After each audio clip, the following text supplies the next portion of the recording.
உங்கள் எல்லாத்துக்கும் வணக்கம். நான் உங்கள் முத்துருப்பு சார்பாக முத்துப்பிரகாஷ் பேசுகிறேன். நான் இன்றைக்கி பேச போகிற டாபிக் பேர் எதை பற்றி பேச போகிறோம் நீங்கள் எல்லோரும் பார்த்துட்ருக்கீங்க. வேறு எதுவும் இல்லைங்க. அரவிந்த் கெஜ்ரிவால் ஐயா அவர்களுக்கு, அதாவது டெல்லி முதல்வர் அரவிந்த் கெஜ்ரிவால் அவர்களுக்கு இடைக்கால ஜாமீனை உச்சநீதிமன்றம் கொடுத்துருக்கு. இதுதான் இன்றைக்கி இந்தியா முழுக்க ஒரு மிகப்பெரிய ஒரு நியூஸாக போயிட்டுருக்கு. நேற்று கொடுத்துருக்கு. நான் இன்றைக்கி அதை பற்றி நான் பேசணும். ஏன்னா அந்த ஜாமீன் மனுன்ற கொடுத்தது அவர் டெல்லியில் கிட்டத்தட்ட ஒரு 7 இது இருக்குது. 7 லோக்சபா, பஞ்சாபில் ஒரு 12, கிட்டத்தட்ட ஒரு 19 இடத்துல ஆம் ஆத்மி கொஞ்சம் வலிமையாக இருக்குது. அங்கே தான் ஒரு கேன்வாஸ் பண்ணது ரொம்ப ரொம்ப அவசியம். ஏன்னா பஞ்சாப், டெல்லியில் ரெண்டுத்துலேயும் ஆம் ஆத்மி ரூலிங் பண்ணிட்டு இருக்காங்க. கோவா, அதுக்கப்புறம் குஜராத்தில் கூட ஒரு 5% ஓட்டு வங்கி இருக்கக்கூடியவர்.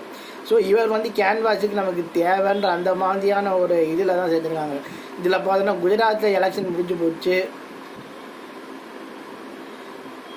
இதில் இப்போ கொஞ்சம் முடிஞ்சிருக்கு. இதுலேயும் கொஞ்சம் வருது. இன்னும் ஹிந்தி பேசுகிற பெல்ட்டுக்கு கொஞ்சம் எலெக்ஷன்ஸ் இருக்குது. ஸோ அங்கெல்லாம் கேன்வாஸ் பண்ணுறதுக்கும் மக்களை சந்தித்து வாக்குறுதி பண்ணுறதுக்கு கெஜ்ரிவால் தேவை. ஸோ அதனால் அவரை கைது பண்ணி உள்ளே வச்சாங்க. ஸோ அதெல்லாம் மீறி உச்சநீதிமன்றம் அவருக்கு இடைக்கால ஜாமீன் கொடுத்துருக்கு ஜூன் வரை. ஸோ அதுக்குள்ளே அவர் தன்னுடைய தவறு இல்லை என்று நிரூபிக்கப்பட்டால் இந்த ஜாமீன்றது நிரந்தரமாக ரத்து செய்யப்பட்டு வாய்ப்பு அதிகமாக இருக்குன்னு தான் நான் சொல்ல விரும்புகிறேன்.